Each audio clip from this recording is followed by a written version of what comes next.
Far beyond the mapped spiral arms, where the stars thinned into ancient darkness, the collective survey fleet moved in disciplined silence. Their vessels were silver crescents, curved to bend radiation around their hulls, designed for patience and observation. They had watched civilizations rise and fall for millennia. They had catalogued species that burned brightly and died foolishly. They believed they understood the rhythm of intelligent life.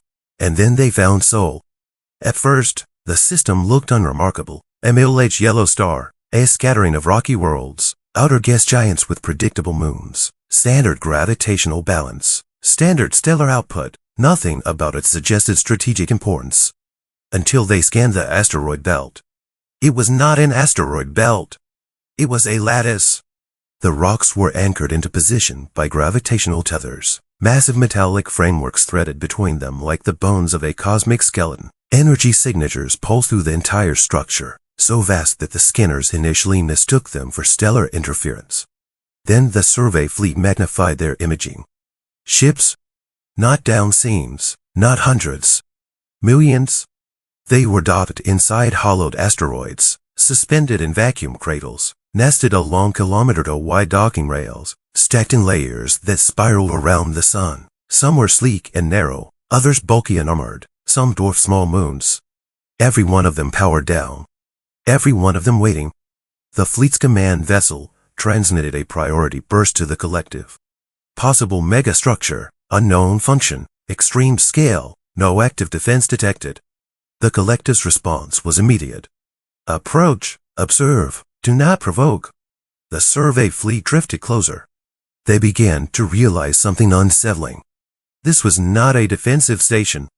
This was not a trade hub. This was not habitation. This was a shipyard. A shipyard large enough to manufacture a navy that could fight a galaxy. And it had been hidden in plain sight, masked as debris, cloaked in electromagnetic noise, disguised by its own stillness. The collective had never seen anything like it. No species built weapons like this in peacetime. No species prepared for war on this scale without being at war. Which meant one thing. Humans were planning for something. Or someone. The fleet transmitted again. We have discovered this Sol construction complex. This is not a civilization preparing for conflict. This is a civilization preparing for extinction-level war. Silence from the collective lasted 3 seconds. An eternity. Then came the reply. Enter the structure. Gather data. Do not wake them. They did not know they already had. Because human shipyards were not empty. They were sleeping. And they were listening. Deep inside the lattice, inside an asteroid larger than a small planet, in a chamber carved with surgical precision, an ancient system registered the disturbance. Anomaly, gravitational fluctuation not in catalog. Anomaly for an electromagnetic signature.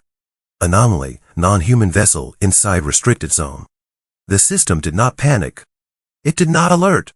It initiated a protocol that had not been executed in 400 years.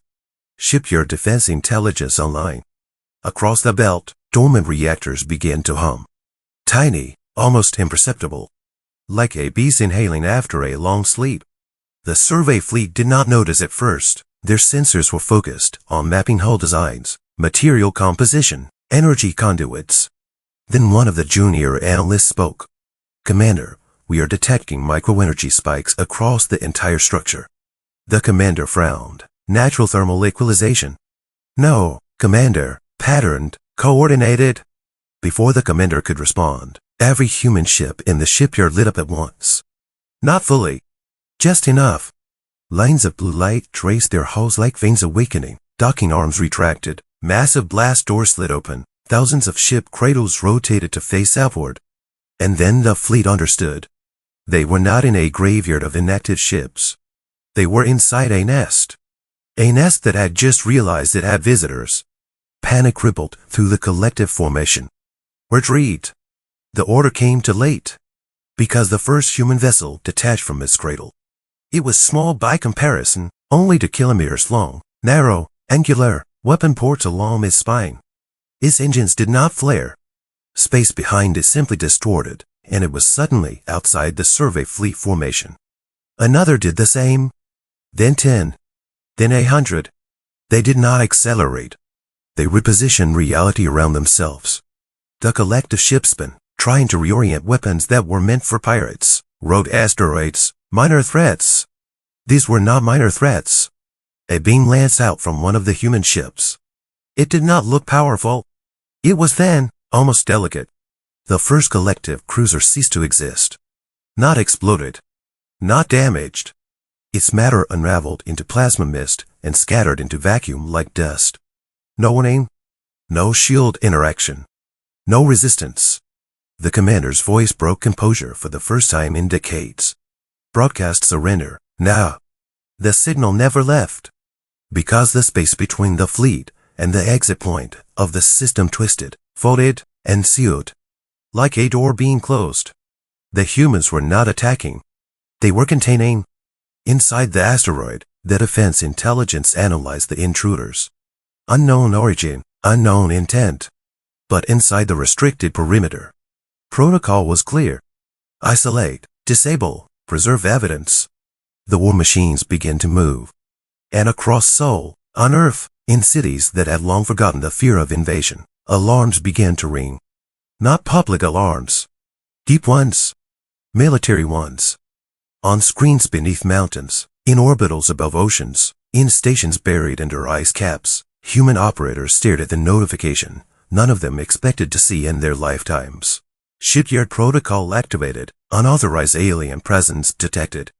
A general whispered, after for centuries. As scientists finished the sentence. They finally found it. Within minutes, a transmission left Earth. Not aggressive. Not panicked. A single message, encoded in every known galactic frequency. You have entered a restricted human defense zone. Power down and remain still. You will not be harmed. Resist, and you will be erased. The collective ships had no time to comply. Because more human vessels were emerging. Thousands now. They surrounded the fleet in a perfect sphere. Silent. Patient. Waiting. The commander of the collective understood something with cold clarity. They had not discovered Earth's shipyard. They had tripped a trap designed to be discovered.